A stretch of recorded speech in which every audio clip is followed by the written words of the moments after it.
All right, everybody, welcome to Math with Grace. Today we're going to be working through Relations and Functions, Book 1205, Lessons 7 through 9. Lesson 6 begins on page 26, and it has a bunch of new formulas to add to our note card. So we have sine of 2x is the same as 2 times the sine of x cosine of x. Cosine of 2x is equal to cosine squared of x minus the sine squared of x. But our cosine of 2x may also be equal to 2 cosine squared of x minus 1, or 1 minus 2 sine squared of x by substituting some formulas that we already knew. They can rearrange the formula into these two forms if we just want to deal with cosine or we just want to deal with sine. So if we let x, I'm going to scoop my book up here. If we let x equal basically 1/2 of alpha, okay, and we use this formula, we'll find out that the sine of 1/2 of alpha, okay, and when I'm saying 1/2, I just mean like 1/2 of alpha, right, or x or theta or whatever variable they want to use. So this is just another formula, is equal to plus or minus the square root of 1 minus cosine of alpha over 2. And the cosine of 1/2 of alpha, or alpha over 2, is equal to plus or minus the square root of 1 plus the cosine of alpha over 2. Okay, so these are 6 new formulas to be put onto our note card, but don't write them on there quite yet, because as we turn the pages here, we're going to get the mic drop of cheat sheets that's already written up for us that we can photocopy and use at our discretion. Okay, so let's take a look at example 27 here, or sorry, at the top of page 27. And it says, if theta is a first quadrant angle in a standard position, point P at 3, 4, then find the sine of 2 theta and the cosine of 1/2 theta. So we got in the habit, hopefully, of drawing out the angle so we could see what we're working with, right? And so we know that this is a 3, 4, 5 triangle, just because they used it a whole bunch of times, right? 3, 4, 5 triangle. So the sine of 2 theta, which we just talked about over here, is 2 times the sine of theta times the cosine of theta, okay? So 2 times the sine of theta is 4, here's my theta, right? 4 over 5 times the cosine, which is 3 over 5. And then they just solved that equation, right? Okay, 5 times 5 is 25, 2 times 4 times 3 is 24. We can't reduce that equation any farther. But this one with the cosine of 1/2 of theta belongs to this equation here, down here, okay? The 1/2, remember, or theta over 2. So we're using the square root formula. So it's the square root of 1 plus the cosine, I don't know why they didn't write it out like they did here, cosine of alpha, which is 3 over 5, over 2. So this one's a little bit more involved. We have to take our time and solve this one a little bit a little bit more. 1 plus 3/5, this is the same as 5/5, right? So then we have 8/5 over 2, 8/5 over 2, 8/5 divided by 2, okay, is what we end up with, or 8/5 times 1/2, which is what gives us this 8/10. I just wanted to work it out for you in case you were like, how they get from here to here. Sometimes these books like to skip steps, and so I just want to make sure, I know you know how to do that, but just to make sure you see it.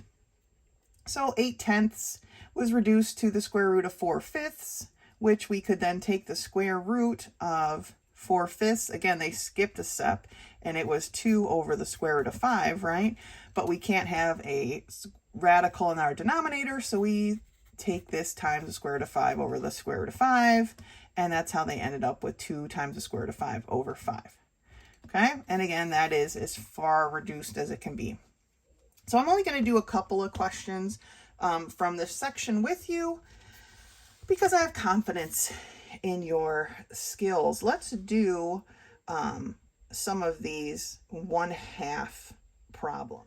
I want to look at number 5 and number 6 with you because they didn't actually talk about tangents over here, right? So perhaps they go through it right here, working it out, number 1 and number 2. But if you jump forward to page 31, you will see what I was talking about as the mic drop of all cheat sheets, okay? And so here is the micro drop of all note cards. Make a photocopy of it. Use it as you do this work, as you finish off these tests, as you do your actual test for this unit. It's a beautiful, well presented, put together cheat sheet. So the tangent formulas are here, okay? Now for 1 and 2, they want you to solve it the long way, kind of like they did over here. But for number 5, we're just going to jump right in with using the formula. Let me grab a scratch piece of paper.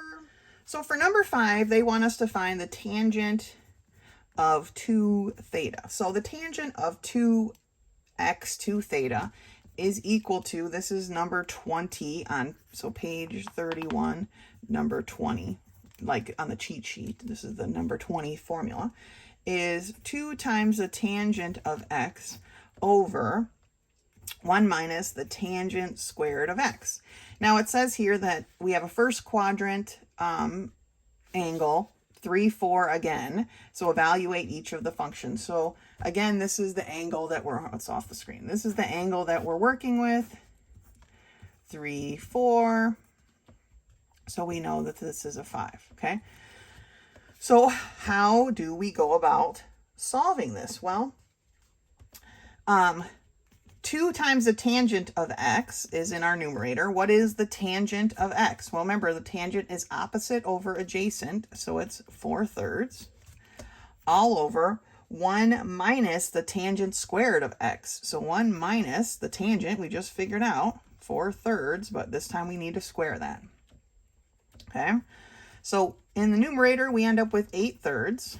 In the denominator, we have 1 minus 16 over 9, right? Well, 1 is the same as 9 over 9, so I'm just going to go ahead and change it. So 9 over 9 minus 16 over 9 gives me a negative 7 over 9, right? Okay, so we have 8/3 over negative 7/9. I know my answer at this point is going to be a negative number, right? But we have to multiply my 8/3 by the reciprocal of the denominator, which is 9 over 7 then. I can reduce here. 3 goes into 3 one time, 3 goes into 9 3 times, and I end up with negative 24/7. Okay, 8 times 3 is 24, 1 times 7 is 7. So the tangent here of 2x is negative 24/7, right? So let's take a look then at number 6. For number 6, we have the tangent of 1/2 theta. Now, I flipped my thing over, but remember the tangent, it was a 3, 4, 5 triangle, so my tangent is 4 over 3, right? But the formula for this one here is formula number 23 on that list, and it tells us that the tangent of 1/2 theta is the square root of 1 minus the cosine of theta, or x, over 1 plus the cosine of theta, or x. So the tangent of 1/2 theta is equal to the square root of 1 minus, what's my cosine? Adjacent, this is my angle, adjacent over the hypotenuse. So 3/5 all over 1 plus 3/5, okay? So here the 1 is going to be 5 over 5 in both cases, right? So we can combine these fractions. So now I have 5 over 5 minus 3 over 5. So, and it's all in a square root. I have 2 over 5 over 5 over 5 plus 3 over 5, which is 8 over 5. Again, we can't divide by a fraction, so we're going to multiply by the reciprocal. We have 2/5 times 5 over 8. These reduce, right? 2 goes into 2 once, 2 goes into 8 4 times. We're left with the square root of 1/4, all right, which is equal to, the square root of 1 is 1, the square root of 4 is 2. Plus or minus because it's a square root, right? So for the tangent of 1/2 of theta, we have plus or minus 1/2. But actually, since this is a first quadrant angle, it tells us that, then we can erase this negative. It's just a positive one. If it was looking for all of the tangents, right, if it didn't specifically state what quadrant we were in, then we would have to put plus or minus because it could be either. But it's giving us this first quadrant, so it's just the plus. All right? Okay, so that is how we do those kinds of problems.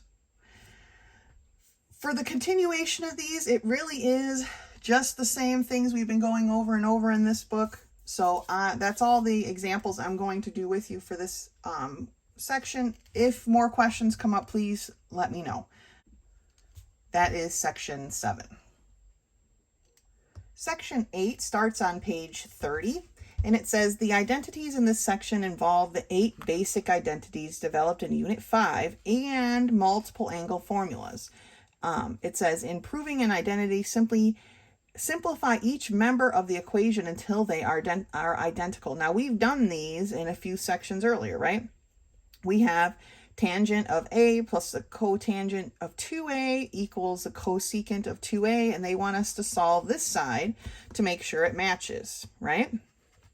We've done these already. We did several of them, but this introduces this great cheat sheet. Please make a copy of this, like I said a moment ago, and use it. It's got all of the formulas you could ever need. So please use it on your quizzes and tests. Now, I would definitely take a hot minute to go through this and review each of these as something that's familiar to you. So you're not just staring at this page trying to do your work like, I don't even know. And some of these, like down here at the bottom, are kind of new things maybe we didn't actually go over, but they've included here for you to do work further on. Okay, they're just continuations of some of the earlier equations that they've just manipulated a little bit, but still work out to be great. Okay, so take a hot minute to go through these, and then let's turn the page. All right, I'm going to do number 6 with you, which is cosine to the 4th power of theta minus the sine to the 4th power theta equals cosine of 2a. I'm not going to worry about this cosine of 2a part right now, but I'm going to circle it so I know that's what I'm looking for, right? First thing we need to do is factor this, okay? If we remember our algebra, we know that this is a sum and difference binomial. So this is the cosine squared of alpha, and I'm just going to put a, minus the sine, or plus, I guess, making it sum and difference, plus the sine squared of alpha times the cosine squared alpha minus the sine squared of alpha, okay? Plus and minus binomial. Sum and difference binomial creates this, all right? We factored it. Now, we know by number 9 on our formula list that the cosine squared alpha plus the sine squared of alpha is equal to 1. Okay, this was number 9, formula number 9. And we also know that the cosine squared alpha minus the sine squared alpha is number 19 on our huge list of formulas, right? And that is equal to the cosine of 2a, cosine of 2a, okay? And 1 times the cosine of 2a is cosine of 2a. So now we have the cosine of 2a is equal to, I guess I can make a little a, the cosine of 2a. All right, and so we've solved. So this is what I'm talking about. We need to, here we had to factor, right, which is old school math compared to what we're working with. And then we just looked over that huge, awesome cheat sheet, and we found that this was equal to 1 and that this part was equal to cosine of 2a. All right, and that helped us to solve. So that's just how you're going to work on these problems for section 8. Good job. Section 9 begins on page 34, trigonometric equations, and it says here that all the stuff we've been working on is trigonometric equations. It says in general, they have an unlimited number of solutions. For these equations, we're dealing with the domain 0 degrees to 360 degrees, right? It says the knowledge of solving algebraic equations will be very helpful in working with these problems. So there's no general method, but they've given us some tips, okay, suggestions. Number 1, reduce the equation to a simpler equation by factoring if possible, okay? We just did that in the problem before this. We had to factor that one first before we could solve, right? Suggestion number 2, simplify the functions of different angles to functions of the same angle by means of known formulas. We did that. We've done that too, right? Changing cosines to sines or vice versa, tangents to things, okay? That's what we've been working on this whole book. 3, simplify the equation so that it involves only the same function of the angle, okay, right? We've been trying to get cosines into sines, so we have all the same, like I was talking about, the same variable, right? The same function of the angle on both sides of the equal sign, or just in general throughout the equation. And then it says to check your answers, which I don't expect anyone to do, but you know, it's a great suggestion. So for this example here, it says solve for x. 2 sine of x equals 1. Okay, they divided both sides by 2 to get that the sine of x is 1/2. Now, it says since sine is positive in the first and second quadrants, we have 2 solutions in this domain, right? Referring to the table that we developed, boom shakalaka. This table right here is a great one to use. It says here in unit 3, so you can go back and look. I'm pretty sure that's where, yeah, I got this from.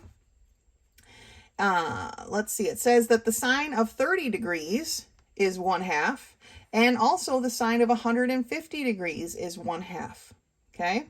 Sine of 1/2, these two. So it says, therefore, the solution to 2 times the sine of x equals 1, which was our original equation, is that x is either 30 degrees or 150 degrees. And x may also be written in radians, which is 30 degrees is pi over 6, and 150 degrees is 5 pi over 6.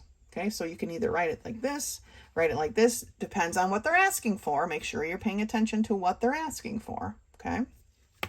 Here's the next example. It says solve the 3 times the tangent squared x minus 1 for equals 0 for x, and here are our parameters. Now they're giving us our parameters here in radians, which means our answer should be in radians. Here, they gave us our parameters in degrees, so our answer was degrees, right?